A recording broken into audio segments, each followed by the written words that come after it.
Good afternoon and welcome to today's Q&A session. My name is Adam. I'm the recruitment officer for Coventry and Greater Manchester.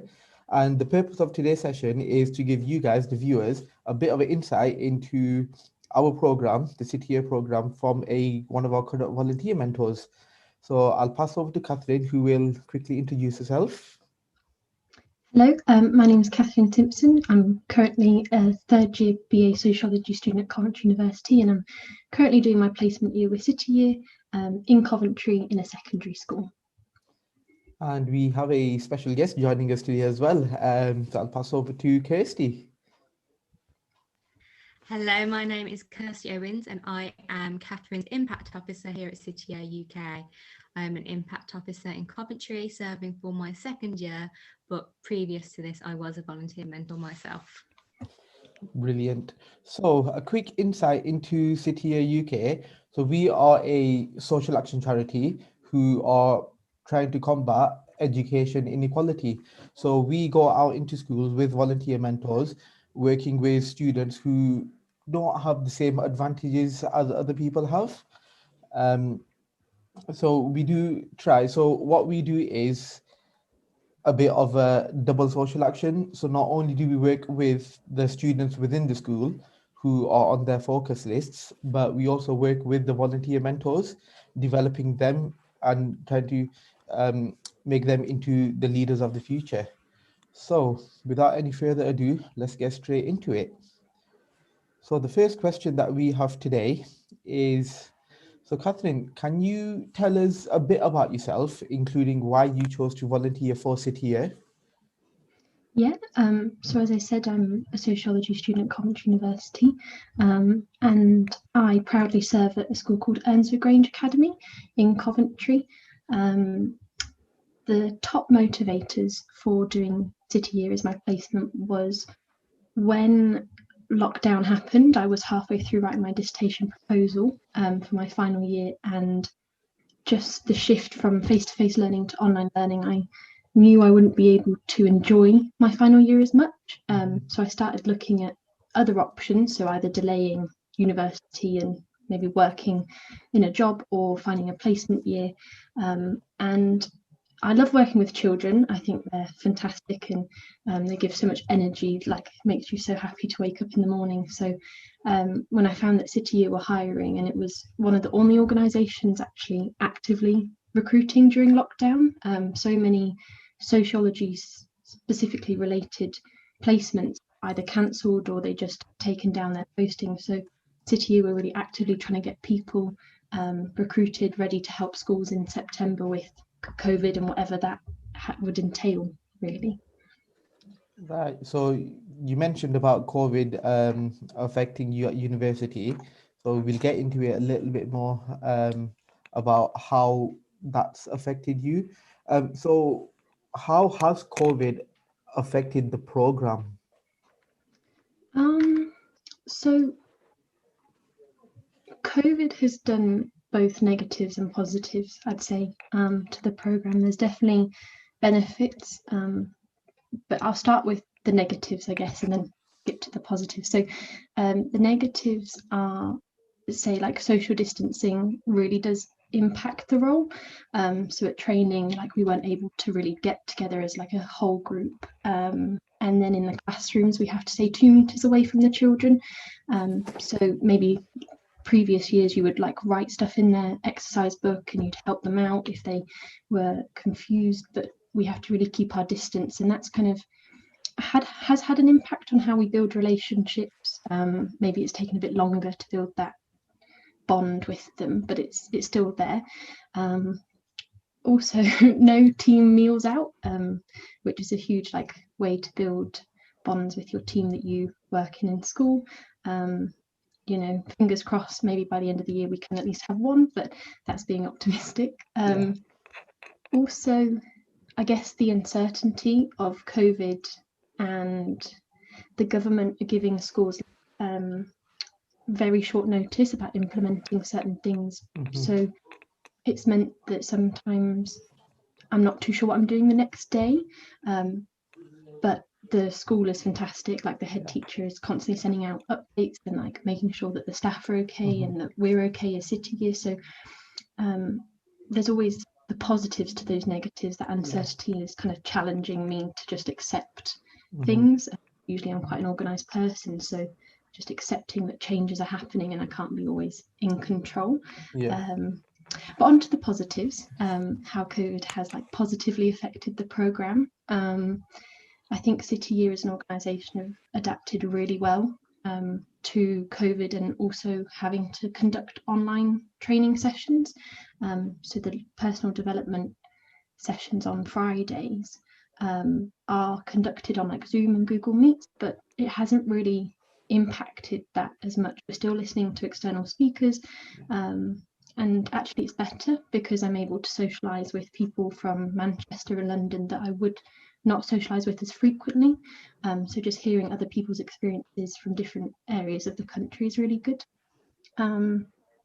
Also, I mean, City Year is a great opportunity to kind of volunteer and do like a social action, but in terms of actually supporting our focus list pupils during COVID and during a pandemic is just like something that's not been done before. You know, their mental health is at their lowest, maybe they're not seeing their friends as much or something, or they're worried about their families, and we're there to kind of like support them. And I've had a few of my focus list pupils have family members that have become ill, and it's about being there and being like, you know, it's going to be okay, like you're going to be all right. And yeah, I mean, we still do like our social action project days. We've still had self-care day, which was lovely, and we still listen to external speakers. So COVID has definitely impacted it, but there's also been a lot of benefits as well. Yeah, definitely. So Kirstie, a quick question for you. You mentioned you were a volunteer mentor too. So as an within your experiences as an impact officer, how has it differed, obviously, with the program being within COVID guidelines at the moment, and when you were a volunteer mentor when we were going through a pandemic? So is there much of a difference? I think there is, and I think this particular cohort has adapted so well to these changes. For me, one of the highlights of my week was physically going to our training sessions on a Friday and seeing people from different schools sharing experiences and resources, saying, oh, I remember you had a child similar to mine. How are you getting on with yours? Because I've tried this with mine. And I think the Fridays definitely have lost more of the social aspect. But that being said, exactly like Catherine said, we wouldn't be able to was able to share that resource like we would do in person, but instead it was able to reach people in London and in Manchester instead. So I think it all depends on how you adapt to the change, and that was before having a global pandemic to face with. This year's cohort have tackled it head on, and they've not let it impact their work, and they're still so dedicated. Yeah, it's brilliant. Thank you for that. Okay, so Catherine, next question. Could you talk us through the day in the life of a volunteer mentor? Yeah, so what I'll do is I'll split this answer, I guess, into like pre the third national lockdown, and then what I'm doing, say, like this week. So I'd say from September to December, this was my average day. So I mostly spend my time in a classroom in my school called The Base, which is a facility run by the inclusion team for pupils with autism and also other, say, learning needs or something like ADHD or attachment issues, and it's designed for them to access support whenever they need it, so they can drop into the classroom if they need just 5 minutes out. Maybe the classroom's too loud, or they have personal learning sessions. So that's kind of where my day mostly revolves around. But I wake up usually at like 6:30, which is quite early. Some of my team don't wake up until like 7:30, so that's really flexible. I arrive at school at like 8 a.m. Most of my team, we get the same bus, so it's actually really nice that we all travel in together. And there might be like a staff briefing where the head teacher or senior leadership team kind of give updates, which have been important in lockdown, you know, and COVID, like whether or not we have to implement something because the government have said it's now legal or something like that. And then to start off the day, in period 1, so I'm supporting in a year 11 classroom, so I help with like supporting in English, or some days I'm in maths, and then other days like just depends. Period 2, I go into the base, the classroom that I usually work in, and I'll either like register pupils on Sims and like help them get onto the computers, or I will sit there and maybe one of them come in crying and I'll try and help them like overcome their issue. And then tutor time, I help one of my focus list pupils with additional math support. So we have worksheets and online resources that we go through together, and then we might do like our one-to-one session then. And then period 3, like one-to-one key worker sessions as well. So I'll pull my pupils with autism out of their classroom and ask them how home and school life is, and if there's anything I need to do, which usually involves a lot of email writing to teachers and sorting out like different issues. And then have my lunch, and then I do lunch duty, and maybe the rest of my team also are on lunch duty, or they've had break duty earlier in the day. And then period 5, I supervise interventions in the base, so like Lego therapy, which is to get the kids kind of communicating better, or I help with homework. So in terms of my role specifically in the school, it's a lot of like pastoral care rather than supporting in actual lessons. So yeah, that was my day, kind of September to December, but now that we're in another national lockdown and the schools are closed to everyone except for vulnerable children and key worker pupils. So we've got about 60 kids in school at the moment from year 7 to year 11. So Mondays and Thursdays I am in school and I supervise the year 10 and year 11 IT classroom where they access online learning, and then kind of Tuesday and Wednesday I'm working from home, so I might be doing something like online learning at home, like exercises, but also planning stuff. I'm part of something called Project Creativity with City Year, which kind of is about getting creative projects to students despite lockdown, so doing it either through Zoom, or there's a Google Drive where we put resources, trying to get them creative during lockdown basically. So it's very varied every day as well, working from home. Perfect, thank you. So what have you learned about yourself so far during the program?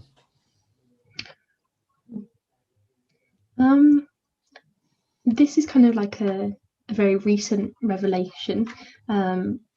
About 2 weeks ago during our online learning session, we did something where we kind of evaluated how our journey's gone so far. So we had to draw a diagram. So like September might have been like in the middle because, you know, we were nervous but excited, and then, you know, maybe it dipped when something happened, and then it rose when other things happened. So it was really interesting to kind of look at a physical display of how my personal journey's gone.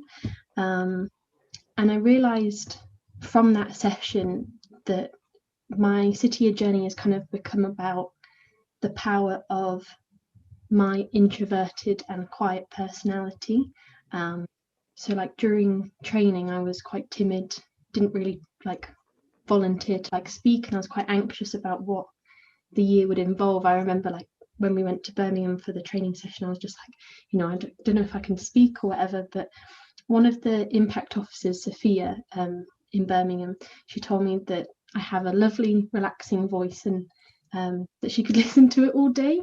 And at that time I was quite self-conscious about my voice accent, so this made me happy, but I didn't really think anything of it. And then as the years progress, there's lots of like little things that have kind of added on to that. So I was having a conversation with a teaching assistant at my school about introvertedness, because he was also says he's an introvert. So he gave me a copy of a book called Quiet, The Power of Introverts in a World That Cannot Speak.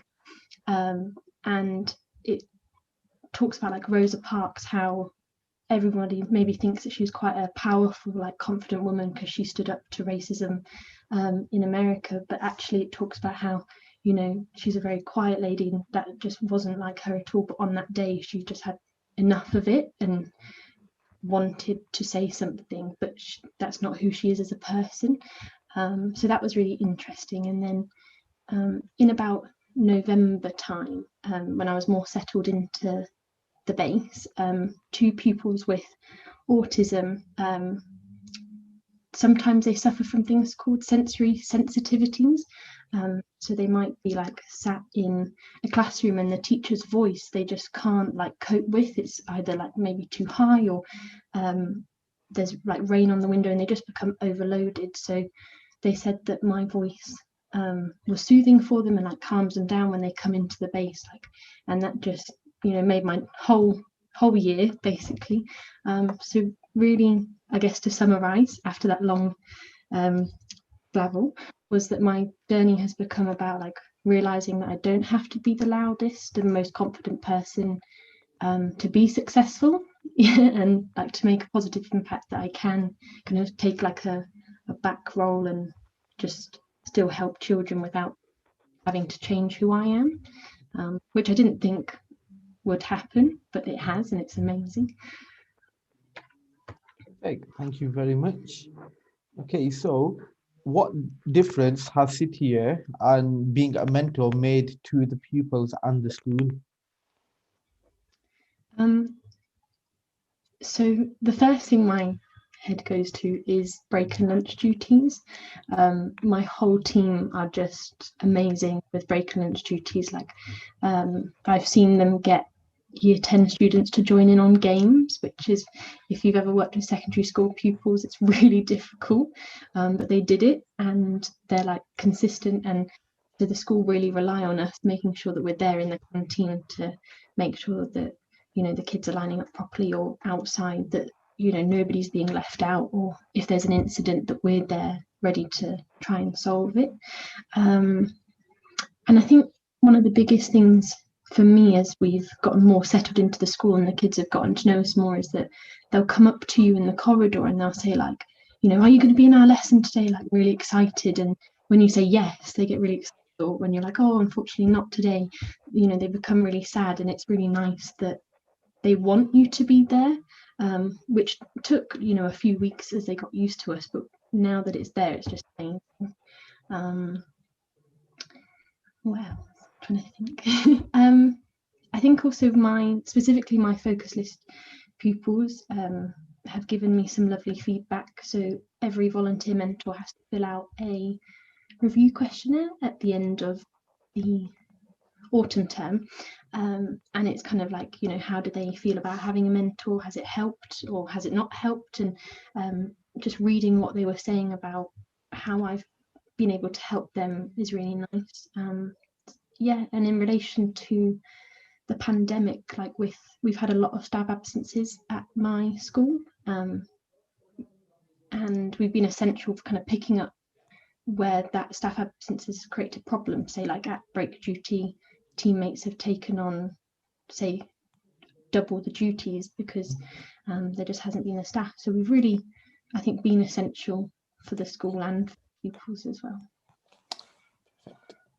So what is your favorite part of being a volunteer mentor?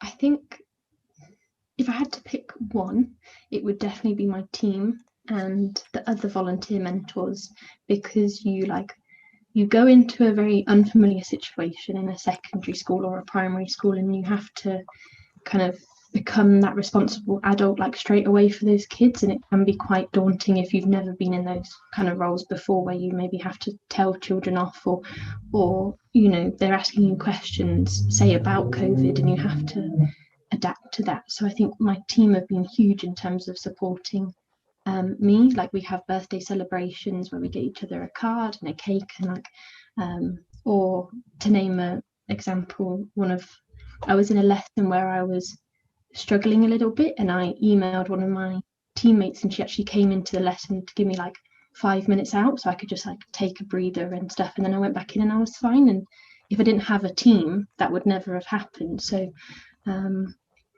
yeah, so definitely my team. I think also the leadership development days as well on Fridays. Like I signed up to the program, and the Fridays were like a huge motivator, because it's nice that, say, Monday to Thursday you give your you're all to the school and all to the pupils, and you really focus on them. And then on Fridays you focus on yourself and how to develop yourself or how to challenge yourself. So it's really nice to have a self-care day where we got paid to kind of do something that will relax us. Or we've heard external speakers talk about like how to improve creativity within the workplace, and also watching the Christmas Carol was a lot of fun.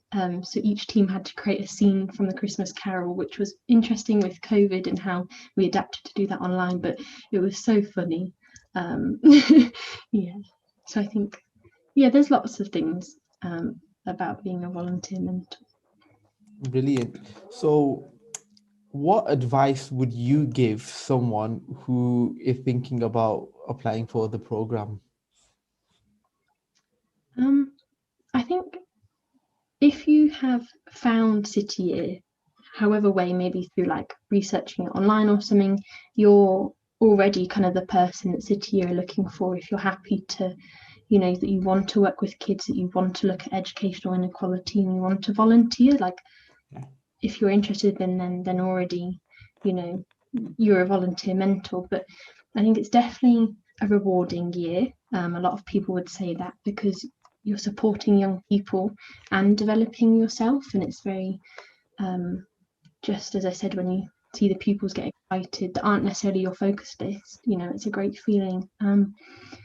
I would advise that any student looking to do City Year is kind of financially able to do it. That you make sure that you apply for your maintenance loan if you're able to get one, and City Year pay for your living expenses. So just take that into consideration when you apply, that it's not paid like a full-time placement where you might get a salary. This is a volunteering position, so just take that into consideration. And also, like, a year sounds like a long time to me.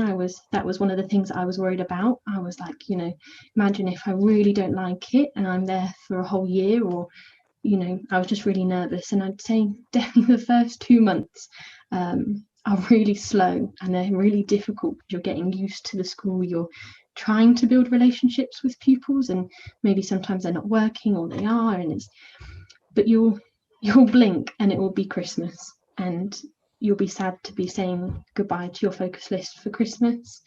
So it goes very fast. And I think one of the things that I've learned in the year is that making sure that the school and your impact officer know what your strengths are so they can be utilised by the school. So in the interview, the recruitment officer will kind of ask you maybe like, what can you bring to the school, or what are your strengths and favourite subjects, those kind of things, and just make sure everyone's aware because they can really utilise them. So say, for example, you're really into history, or that's your degree, you can start a history after school club, or you can support in history lessons. Like, just make sure that is something you communicate. So for example, for me, I wanted to run a dance after school club, but because of COVID we can't do that. But now that we're adapting to them being in lockdown and doing online learning, we're trying to see how we can get around that, maybe like filming dance tutorials with Project Creativity, and so they can access them online. So it's definitely a good experience. I definitely recommend it. So one last question for you, Kirstie. From your perspective as an impact officer, how have these volunteer mentors affected the school? Like, what impact have they made on the focus list of students they get? I think Catherine, especially with our school, saying about lunch and break duty, she hit the nail on the head. But there's little things that a volunteer mentor can see that the teacher can't. So it's things when the teacher turns around to write on the board, the VM can go, okay, we need to focus now. Miss is still talking. If a pupil starts to get agitated or needs to be removed from the lesson, the volunteer mentor can then step in and calm them down before the teacher then comes to find what's actually happened. And a lot of the times schools find it very useful to have that sort of person in the middle who's not quite the teacher but is an authority figure that the children can relate to be able to build that relationship and sort of say, look, was that the right way to behave in that lesson? Okay, how are we going to deal with this situation next time? It's nice for pupils to have someone who they can relate to. A lot of the times, pupils will not want to go and talk to their teachers because they feel like they just won't get it. Whereas if they've got a volunteer mentor there, someone who is maybe 5 years older than them, it's someone they feel can relate to, someone who has recently been through their GCSEs and can completely understand the stress they're going through, may have different revision techniques from the schools they went to that they just may not have ever thought of. So I find it personally a really valuable program. I used to be a teacher and I'd sit there and think, if only I had a volunteer mentor to work with the table just to help guide them through and speak through the work on their level. And this is something schools really value from. Brilliant. Thank you very much for that. So yeah, that's the end of the session. So I just want to give a big thank you to Catherine and Kirstie for joining us today and answering our questions. Yeah, and we hope to receive your applications for the program soon. So thank you very much, and we'll see you soon.